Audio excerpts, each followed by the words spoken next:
Your bank has a name for customers like you. Internally, they call you unprofitable, and that is the polite version.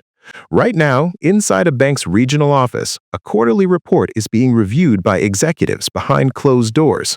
One column lists customers who generated the most revenue. The other lists customers who cost the bank money to service. Here is what that means for you personally. If you have a healthy savings account, if you have never missed a payment, if you do not carry debt month to month, your name is in that second column. You are, by their internal metrics, a problem. That is not an exaggeration. That is not a conspiracy theory. That is just the cold arithmetic of modern retail banking. And once you see it, you cannot unsee it. Every financial product, every offer, every fee structure, every promotional rate changes permanently. This is the story of how financial stability makes you invisible to the machine that profits from instability, and why that invisibility is, quietly, the greatest financial achievement most people will never recognize in their lifetime. Let's start with a question that most financial content never asks. Who actually funds a bank? The answer might surprise you. Most people assume it is rich clients, big depositors, corporate accounts, but the math tells a very different story. The backbone of retail banking revenue is not wealth, it is vulnerability. Specifically, it is chronic financial tightness, repeated, predictable, and recurring. Banks segment their customers whether you know it or not. Two distinct groups exist, and they are treated very differently behind the scenes. The first group uses financial products as tools. They borrow strategically, pay back promptly, and generate almost nothing in ongoing fees for the bank. The second group uses financial products as a lifeline. They carry balances, dip into overdraft, and take short-term loans to bridge monthly gaps. The first group is largely unprofitable. The second group funds the entire operation. That is the real business model of modern retail banking. Internal data from large financial institutions has repeatedly confirmed this split, and the numbers are far more extreme than most people expect. Roughly half of all retail banking customers generate zero net profit for the bank, or actively cost more to service than they generate in revenue. That is not a small rounding error. That is nearly every other customer sitting at a net negative on the bank's internal ledger. Meanwhile, a tiny fraction of customers, often under 2%, accounts for more than half of total banking profits nationwide. And when you examine who those customers are, they are not millionaires. They are people with consistently negative financial behaviors and patterns. Chronic overdrafters, revolving credit card balances, high-interest loan dependency.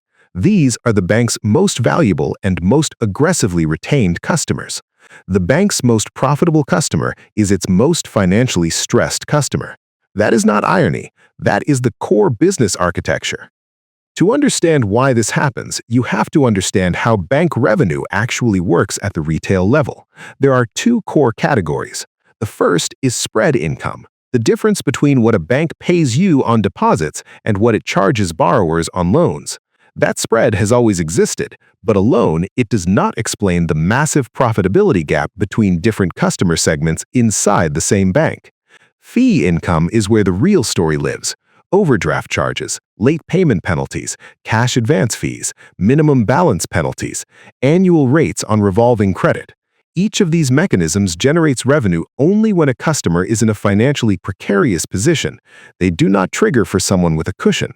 They are designed to activate during moments of financial stress. That is not a coincidence. That is intentional product architecture built into every fee structure. Consider just one product, the overdraft. A customer who overdrafts 4 times a year pays around $140 in fees annually. Sounds minor, but multiply that across millions of accounts and it becomes one of the largest and most reliable revenue streams in retail banking. The overdraft alone generates tens of billions of dollars annually across the industry, and every single dollar comes from people who couldn't quite make it to payday. Credit cards compound this further. The industry distinguishes between two types of users, those who pay in full and those who carry a balance forward. Those who carry a balance pay interest, often at rates between 20 and 30% annually. That second group generates the overwhelming majority of credit card revenue. The first group, the ones who pay in full every month, contributes only a marginal percentage of total credit card revenue to the institution. Now, add it all up. A person with solid savings who pays off credit cards monthly and never overdrafts contributes $30 to $60 per year to a bank. A person in chronic financial stress hitting multiple fee triggers each month can generate 10 to 15 times that amount. Same income, same products, entirely different value. There is a term that economists use, the poverty premium, the idea that being poor is expensive, that fewer resources means paying more for the same things. In banking, this premium is not accidental, it is structural. It is built into the products, the rates, and the fee schedules offered to different tiers. Households in financial distress spend a disproportionate share of their income on financial service fees. Some estimates suggest nearly 1/5 of all income for the bottom economic tier. That 1/5 goes towards bank fees and interest payments alone. Meanwhile, financially stable households spend a fraction of a percent on the exact same category. This is not random. The products offered to lower-income customers, payday loans, high-rate credit cards, overdraft protection, are designed with margins far exceeding wealthier tiers. A high-net-worth client might receive a credit card with 12% rate, premium rewards, and no annual fee attached to the account. Someone with a thin credit file gets a 29% rate, no rewards, and $99 annual charge for the same basic product. The system is engineered so that the people who can least afford financial costs are the ones who pay the most for financial access. And, importantly, this is not a failure of the system. This is the system working exactly as designed. That distinction matters enormously. Banks do not hide this architecture. It shows up visibly in their marketing budgets and in where they choose to direct their advertising spend. Major credit card issuers spend billions annually on advertising. The overwhelming share of that spend targets revolving credit products, not savings accounts, not investment tools. They advertise borrowing because borrowing generates revenue. They are not particularly interested in advertising saving because savings are a liability on their books, not a profit center. Here is where the narrative shifts, and this is the part that most financial content misses entirely. The real power of savings goes far deeper. We talk about savings as security, as a buffer against emergencies, as the foundation of future wealth. All of that is true, but there is a second function. That second function rarely gets discussed. Savings restructures the relationship between you and every financial institution you interact with, fundamentally and permanently. When you have no financial cushion, you are a captive customer. Your bank can introduce a new monthly maintenance fee, and you stay, because leaving feels too risky. The friction of switching, a delayed direct deposit, a payment clearing late, is too high a gamble when there is no buffer underneath you. Your credit card company can raise your interest rate and you cannot pay off the balance because there is simply no cash available to do so. Financial institutions know exactly how much leverage they have over customers with no liquidity, and they price their products accordingly every single time. Savings destroys that leverage. When you have 3 months of expenses in a high-yield account, a maintenance fee becomes an inconvenience, not a trap. You eliminate it in an afternoon by switching to a better account. When your credit card rate increases, you have the option to pay the balance to zero immediately. When a lender offers unfavorable terms, you can walk away. That ability to walk is not theoretical. It changes every negotiation you will ever have. Financial institutions offer better rates, waive fees, and extend more favorable terms to customers who do not need the product desperately. Desperation drives predatory pricing.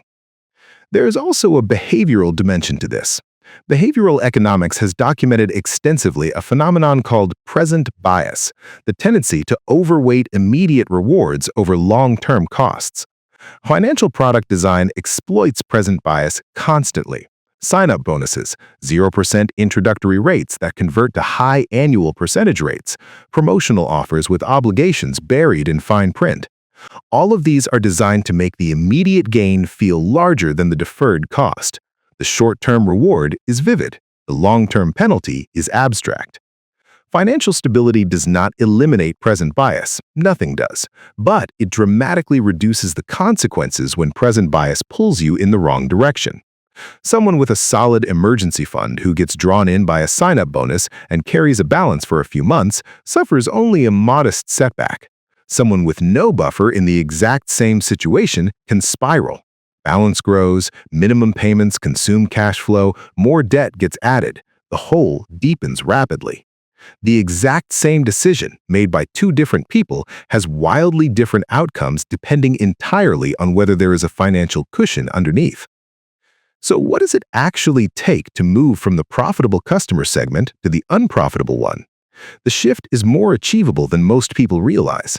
It does not require high income, it does not require a perfect credit score, it requires building a cash buffer large enough to remove financial stress as a variable. The first threshold is a $1,000 emergency fund. That single number, modest and attainable, eliminates most overdrafts for most households immediately. The majority of bank overdrafts happen because of small, unexpected expenses that arrive before the next paycheck. A $1,000 buffer makes that problem disappear entirely. From there, the goal shifts to 3 months of core expenses saved. At that level, you stop needing short-term loans for car repairs or medical copays. Appliance replacements, unexpected bills, these events become inconveniences, not crises. The entire category of high-interest emergency borrowing becomes optional for the first time. At 6 months of savings, you have genuine optionality. You can take risks, career changes, investments, negotiations that would otherwise be completely out of reach. Those risks become impossible when every single month requires perfect financial execution just to stay afloat. The buffer is what creates room to move forward. Alongside buffer building, a single credit card rule changes everything. Pay the balance to zero every month without exception. Not the minimum, not most of it, all of it. That one behavior makes you essentially worthless to the credit card industry's core revenue model. You use their product and hand them almost nothing in return. You collect their rewards, you benefit from their fraud protections, you enjoy every feature of the product while contributing almost zero to their profit margin. The final optimization is where you keep your savings. Major retail banks often pay close to zero on savings deposits while lending that same money out at 20% or more. The spread between what they pay you and what they charge borrowers is their profit, and you're funding it for free every single day.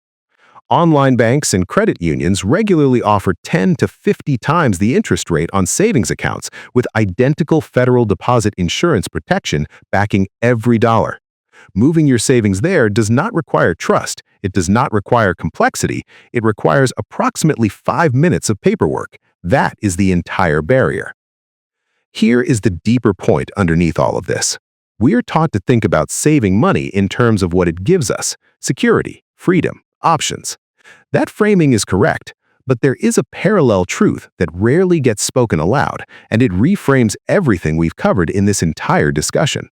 Every dollar you pull out of the fee extraction economy is a dollar the system cannot use. Your financial stability is not neutral, it's an active withdrawal. It's an active withdrawal from a machine designed to profit from its opposite, from instability, from stress, from the chronic absence of a financial cushion. That machine is vast, well-funded, and highly optimized. It has billions in marketing budgets dedicated specifically to keeping people operating inside it indefinitely. It offers products engineered to feel beneficial in the short term while generating long-term dependency. That is not a side effect of the design. It is the design. And it has largely succeeded. The majority of American households live in a state of financial fragility that perpetually feeds the extraction cycle year after year. But the exit door is real. It does not require wealth. It does not require sophisticated investing or financial expertise to walk through it. It requires understanding, clearly and without illusion, what the system is designed to do, and then making deliberate choices that route around it entirely. The bank's internal reports will classify you as unprofitable. They will not send you thank you notes. They will not design new products to retain your business. They will, mostly, ignore you. And that indifference, when you've earned it through financial discipline and accumulated savings, means everything. That indifference is the closest thing to a badge of honor that the financial system will ever offer you. Wear it accordingly.